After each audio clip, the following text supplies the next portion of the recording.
برای ویرایش تنظیمات اصلی سایت و فروشگاه مثل نام سایت، آدرس فروشگاه و بقیه موارد مشابه از منوی سیستم وارد قسمت تنظیمات میشیم. ویرایش. خب در این قسمت نام فروشگاه، صاحب فروشگاه، آدرس، ایمیل، تلفن و فکس را می‌دیم. بازم دقت داشته باشیم که فیلدهای ستاره‌دار اجباریه.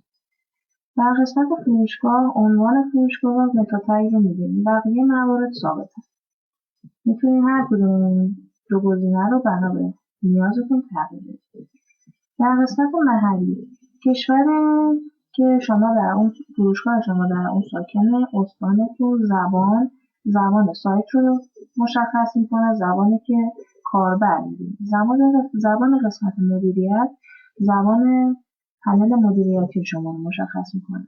واحد پول رو میتونید ریال، تومان یا دلار یا واحدهایی که خودتون میتونید تعریف کنید انتخاب کنید. کلاس طول و وزن پیش‌فرض رو مشخص میکنه. بقیه موارد زیاد مهم نیستن. ذخیره